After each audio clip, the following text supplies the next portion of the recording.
નમસ્કાર. આજે આપણે ધોરણ 11માં વાણિજ્ય વ્યવસ્થાની અંદર જે નોંધણીનું પ્રમાણપત્ર મેળવવાની વિધિ છે, આગળ આપણે પ્રવર્તક એમાંથી કઈ રીતે આગળ કંપની મોટી છે એની સ્થાપના કરવાની માટેના જેટલા જરૂરી સાધનો છે એ કઈ રીતે એની વ્યવસ્થા કરે છે એ આપણે આગળ વાત કરી ચૂક્યા. હવે કંપનીને અસ્તિત્વમાં લાવવા માટે કંપની રજિસ્ટ્રાર પાસેથી નોંધણીનું પ્રમાણપત્ર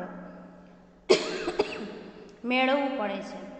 આ પ્રમાણપત્ર મેળવવા માટે નીચેના દસ્તાવેજો જે તૈયાર કરી અને કંપની રજિસ્ટ્રાર સમક્ષ રજૂ કરવા પડે છે.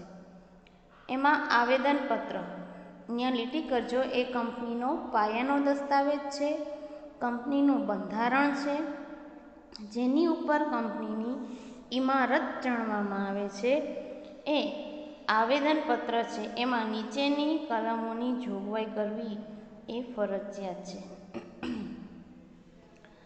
એટલે એવું ન સમજતા કે આવેદનપત્ર કંપનીનો દસ્તાવેજ જેના ઉપર કંપની છે એની ઇમારત ચણવા માટે જે આવેદનપત્રમાં કલમોની જોગવાઈ છે એમાં એક કંપની જેની સ્થાપના માટે જરૂરી જે કાગળિયા જોઈ છે એ માટેનું બંધારણની વાત અહીંયા કરી છે.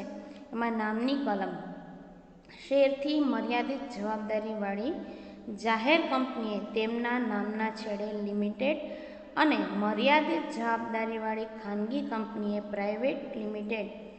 એટલે આપણે અત્યારે તમે જુઓ તો અમુક એવી વસ્તુ હોય જેના છેડે પ્રાઇવેટ લિમિટેડ અથવા તો પીવીટી એલટીડી આ રીતે લખેલું હોય છે, ને ખાલી જો જાહેર કંપનીની કોઈ વસ્તુ હોય તો એલટીડી એટલે કે લિમિટેડ શબ્દ છે. ભારતમાં નોંધાયેલી અન્ય કંપની જેવું નામ તેમજ રાષ્ટ્રહિતને નુકસાન કરે તેવું નામ રાખી શકાતું નથી. એટલે આજકાલની તમે જાહેરાતો જુઓ, જેમ કે કોઈ પણ વોશિંગ પાવડર છે અથવા તો ટૂથબ્રશ છે કે કોઈ સાબુ છે, એની સામે આમ સાબુ અથવા તો આપણે હિન્દીમાં એડ આવતી હોય તો કે અન્ય સાબુ, અન્ય પાવડર, એ રીતે જ વાત કરે છે. ક્યારેય કોઈ જેમ કે ટાઇડ પાવડર છે તો એનો ક્યારેય સર્ફ એક્સેલ સાથે એની તુલના કરવામાં આવતી નથી. એટલે કે દરેક કંપની માટે નામની કલમ છે એ કંપનીએ અન્ય કંપની જેવું નામ ન રાખવું અને રાષ્ટ્રના હિતને નુકસાન કરે તેવું નામ પણ રાખી શકતી નથી. ત્યારબાદ રજિસ્ટર્ડ ઓફિસના સરનામાની કલમ, એટલે કે કંપની છે એ રજિસ્ટ્રાર અને જાહેર જનતા કંપની સાથે પત્ર વ્યવહાર કરી શકે અને અદાલતનું અધિકાર ક્ષેત્ર નક્કી કરી શકાય તે માટે કંપનીનું રજિસ્ટર ઓફિસનું સરનામું જણાવવું પડે છે, કે જ્યાં કંપની છે એનો પત્ર વ્યવહાર થાય છે, ત્યાંથી જ એનું અદાલતનું અધિકાર ક્ષેત્ર છે એ પણ નક્કી થાય છે. એટલે એને એનું સરનામું જણાવવું પડે છે. ધ્યેય અથવા ઉદ્દેશની કલમ, તો સૌથી મહત્વની કલમ શું કામ કીધી છે? કારણ કે કંપનીની સ્થાપના કરી ત્યારથી જ જ્યારે પ્રવર્તક હોય એના મનમાં એનો ઉદ્દેશ નક્કી થઈ ગયો હોય કે કયો ધંધો કરશે એ કલમમાં જણાવવામાં આવે છે. જે ઉદ્દેશ માટે કંપનીની સ્થાપના કરવામાં આવ્યો એ સિવાયના ઉદ્દેશ માટે કંપની છે એ કાર્ય કરી શકતી નથી. ત્યાર પછી જવાબદારીની કલમ, તો સભ્યો છે, આગળ આપણે જોયું હતું કે જવાબદારીમાં મર્યાદિત, અમર્યાદિત કે બાહેંધરીથી મર્યાદિત, જે રીતે સભ્યોની જવાબદારી હોય એ રીતે એનો ઉલ્લેખ આ કલમમાં કરવામાં આવે છે. એક જ વ્યક્તિની કંપનીના કિસ્સામાં મૂળ વ્યક્તિના મૃત્યુ કે કરાર કરવાની અસમર્થતાને કારણે બીજી વ્યક્તિ કે કોનું નામ દાખલ કરવાનું છે એનો ઉલ્લેખ કરવામાં આવે છે. ત્યાર પછી છે મૂડીની કલમ, એટલે કે કંપનીની સત્તાવાર મૂડી અને તેનું વિભાજન નિશ્ચિત રકમના કેટલા શેરમાં કરવામાં આવ્યું છે તે જણાવવામાં આવે છે. આગળ આપણે 12મા ધોરણમાં જશું ત્યારે આપણે નામાના મૂળ તત્વોની અંદર શેર મૂડી છે એનું વિભાજન કઈ રીતે કરવાનું, સત્તાવાર મૂડી, મંગાવેલી મૂડી, ભરપાઈ મૂડી, તો કઈ મૂડીમાં કેટલા શેર, મંજૂર શેર કેટલા કરવાના, કેટલી અરજીઓ મંગાવવાની, કેટલી નામંજૂર કરવાની, કેટલી પરત કરવાની, આ બધું જ કામ મૂડીની કલમમાં સમાયેલું છે. ત્યાર પછી સ્થાપનાની કલમ. જાહેર કંપની હોય તો ઓછામાં ઓછી 7 અને ખાનગી કંપની હોય તો ઓછામાં ઓછા 2 સભ્યોએ તેમની સહી સાથે કંપનીની સ્થાપના કરવા ઈચ્છે છે તેવું નિવેદન આપવું પડે છે. ત્યાર પછી આવેદનપત્ર જોયા બાદ નિવેદનપત્ર એટલે કે કંપનીના આંતરિક વહીવટના નિયમો નક્કી કરતો દસ્તાવેજ. કંપનીનો જે પોતાનો અંદરનો જે વહીવટ છે કંપનીની અંદરનો, એ વહીવટ નક્કી અને નિયમો નક્કી કરે એવો દસ્તાવેજ, તો એને પણ આવેદનપત્રની મર્યાદામાં રહીને જ નિયમનપત્રમાં કંપનીનો વહીવટ ચલાવવા માટે નિયમો જણાવવામાં આવે છે. તેમાં સભ્યોના અધિકારો, એમના શેર હપ્તા, જો શેર હપ્તા ન ભરે તો એ શેર જપ્ત કરવામાં એટલે કે શેર જપ્તી, સંચાલક મંડળની સત્તા વગેરે નિયમનો સમાવેશ થાય છે. આવેદનપત્ર અને નિયમનપત્રની નોંધણી થવાથી બંને દસ્તાવેજો જાહેર દસ્તાવેજો બને છે, ત્યાં લીટી કરજો. ત્યાર પછી છે સંચાલકોની યાદી. સંચાલક તરીકે કામ કરવા માટે તૈયાર હોય એવા વ્યક્તિઓની યાદી, તેના નામ, સરનામા, ઉંમર, વ્યવસાય, રાષ્ટ્રીયતા સાથે કંપની રજિસ્ટ્રાર સમક્ષ નોંધાવવી પડે છે. અત્યારે આપણે જાણીએ છીએ કે ઓનલાઈન કામ ઘણું બધું થઈ ગયું છે, તો આપણે અહીં બેઠા બેઠા ઘણી એવી અન્ય દેશોની કંપની છે કે એને કોમ્પ્યુટર કે લેપટોપ ઉપર આપણે ઘરે બેઠા એમનું કામ કરી શકીએ છીએ. માટે અહીંયા રાષ્ટ્રીયતા સાથે કંપની રજિસ્ટ્રાર સમક્ષ નોંધાવવું પડે છે. કંપનીના સંચાલકોમાં ઓછામાં ઓછી 1 વ્યક્તિ મહિલા સંચાલક હોવી જરૂરી છે, ત્યાં લીટી કરજો અને યાદ પણ રાખજો. સંચાલકોની લેખિત સંમતિ. જેમનું નામ સંચાલક તરીકે દર્શાવવામાં આવ્યું હોય તેઓ સંચાલક તરીકે કામ કરવા તૈયાર છે તેવી લેખિત સંમતિ આપવી પડે છે. ત્યારબાદ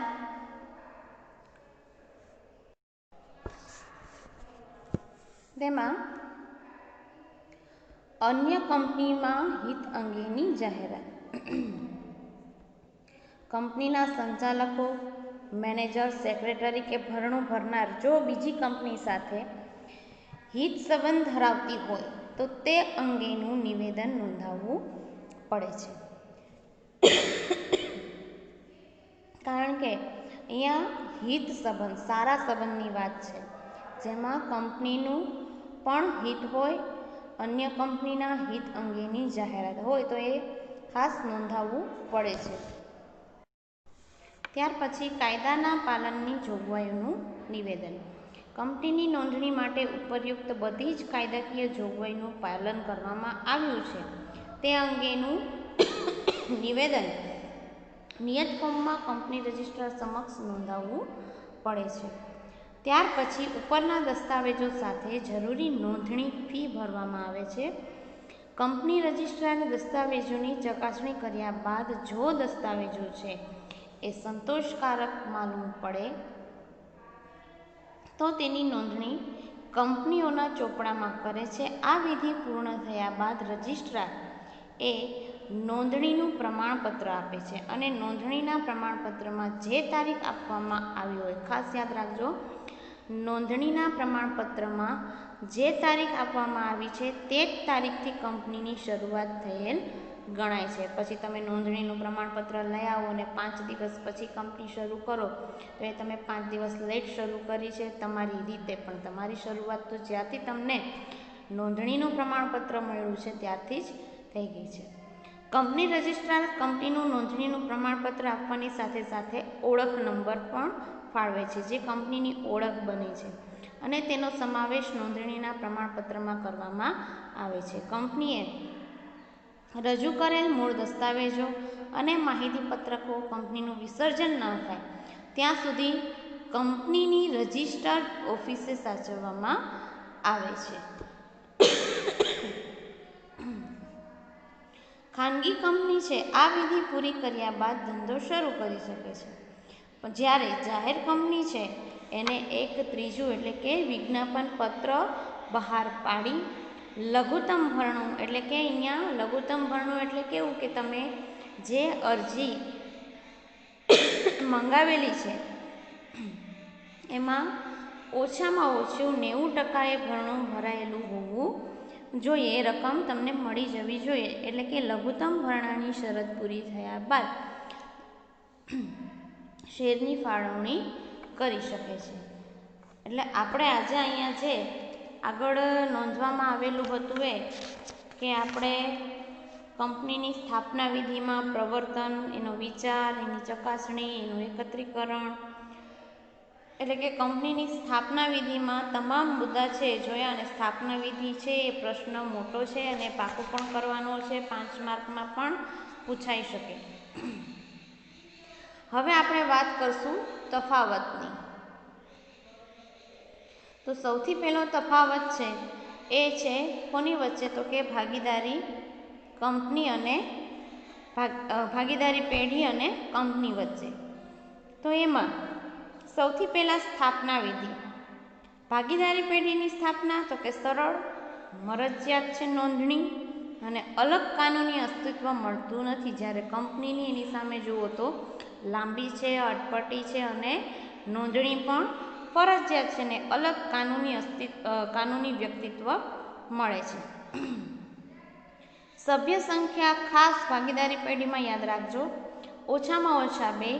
કંપની ધારા 2013 કલમ 464 મુજબ ભાગીદારી પેઢીમાં ભાગીદારોની સંખ્યા 100થી વધુ નહીં તેવું સરકારશ્રીએ નક્કી કરે છે એ મુજબ રહેશે. હાલમાં કંપની પરચુરણ નિયમ 10/2014 મુજબ સરકારશ્રીએ ભાગીદારોની મહત્તમ સંખ્યા અત્યારે 50 નક્કી કરેલ છે.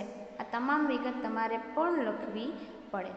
જ્યારે ખાનગી કંપની અને જાહેર કંપનીમાં સભ્યોની વાત કરીએ તો જાહેર કંપનીમાં ઓછામાં ઓછા 7 સભ્યો અને વધુમાં વધુ અમર્યાદિત. જ્યારે ખાનગી કંપનીમાં ઓછામાં ઓછા 2 અને વધુમાં વધુ 200 સભ્યો રહે છે. એ જ રીતે મૂડીનું ભાગીદારી પેઢીમાં મૂડી છે એ ઓછી મેળવી શકે છે. જ્યારે કંપની છે શેર બહાર પાડી અને મોટા પાયા ઉપર મૂડી મેળવી શકે છે. હિસ્સા કે હિતની ફેરબદલી એટલે કે અન્ય ભાગીદારની સંમતિ સિવાય ભાગીદાર પોતાના હિસ્સા કે હિતની ફેરબદલી કરી શકતા નથી. જ્યારે કંપનીમાં સભ્યોને તેમના શેરની ફેરબદલી સરળ અને મુક્ત રીતે કરી શકે છે. જો કે ખાનગી કંપનીમાં શેરની ફેરબદલી ઉપર નિયંત્રણ હોય છે.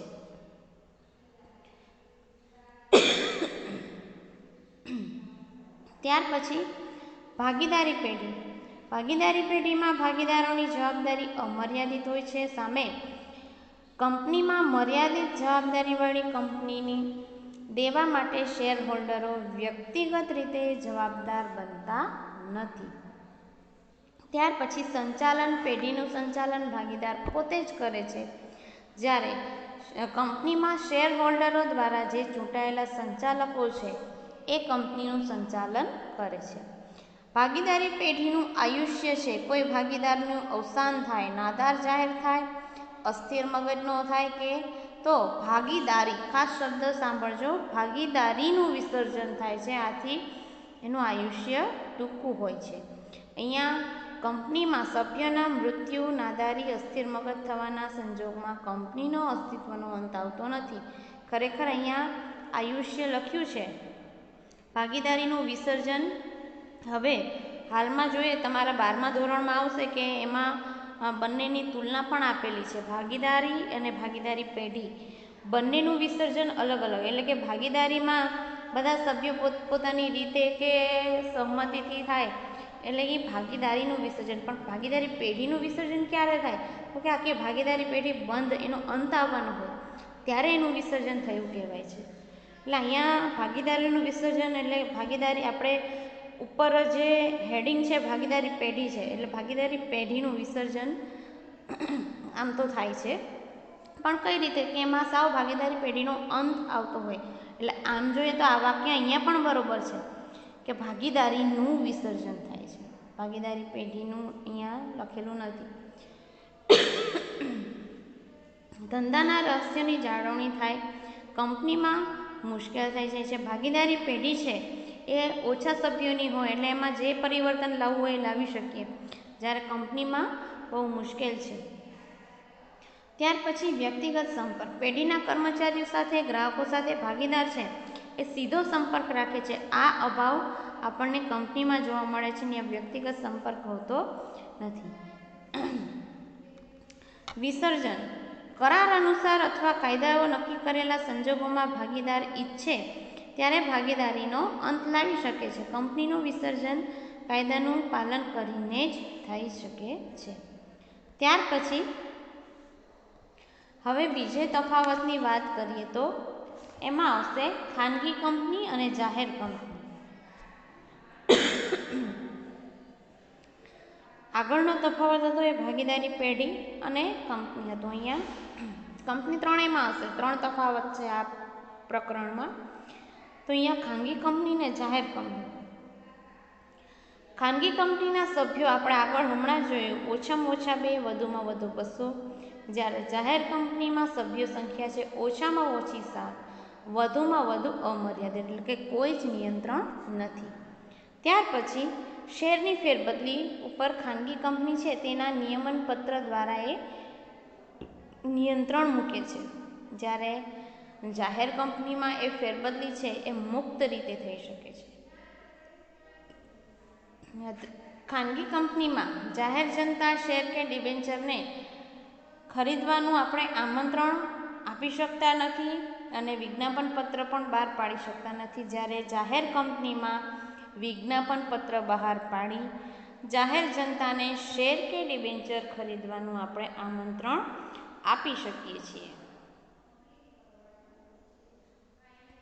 ત્યાર પછી એક વ્યક્તિની કંપની, ખાનગી કંપની હોય એનો કોઈ એક વ્યક્તિ પણ માલિક હોઈ શકે છે.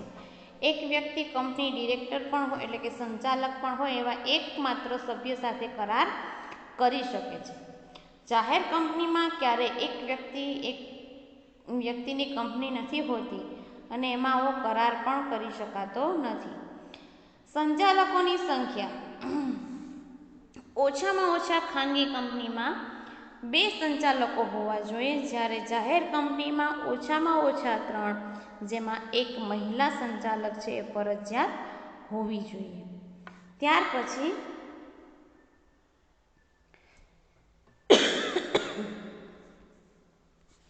કંપનીનું નામ, મર્યાદિત જવાબદારીવાળી ખાનગી કંપની હોય તો ત્યાં આપણે પ્રાઇવેટ લિમિટેડ શબ્દ અને અમર્યાદિત જવાબદારી ખાનગી કંપની હોય તો પ્રાઇવેટ શબ્દ નામમાં લખવો પડે છે.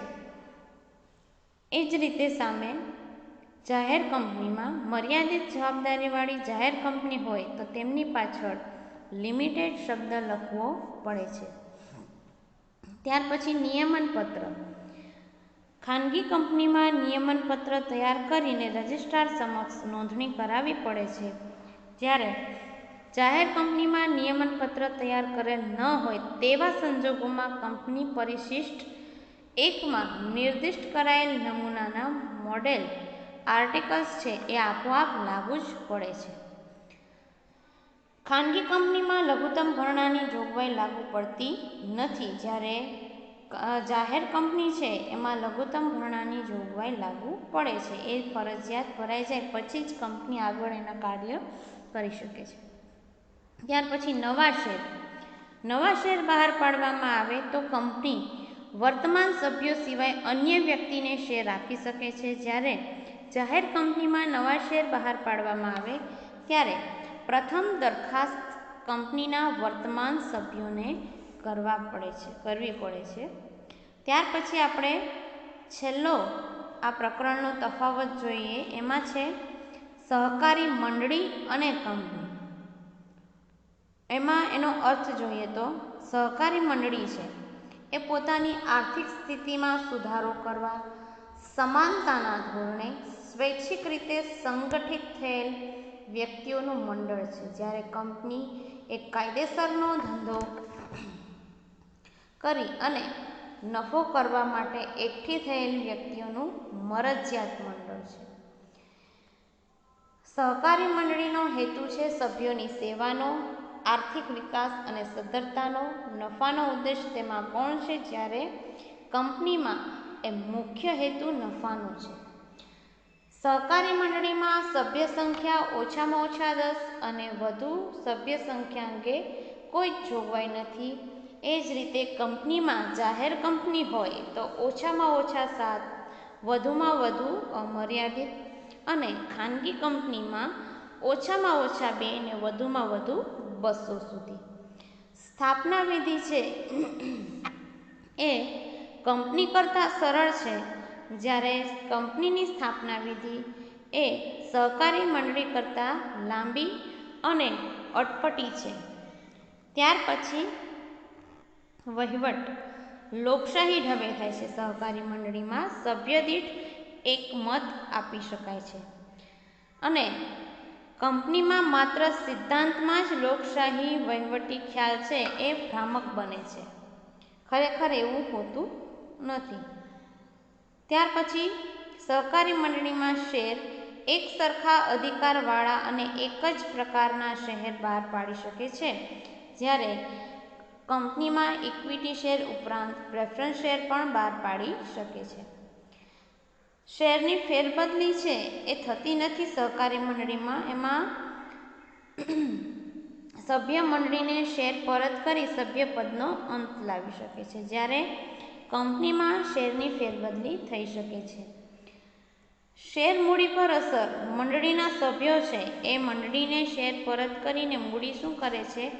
પાછી મેળવી લે છે. એટલે એમાં સહકારી મંડળીનું જે મૂડી ભંડોળ છે એમાં ઘટાડો થાય છે અને કંપનીમાં સભ્ય દ્વારા શેરના ખરીદ વેચાણથી મૂડી ભંડોળમાં કોઈ ફેરફાર થતો નથી.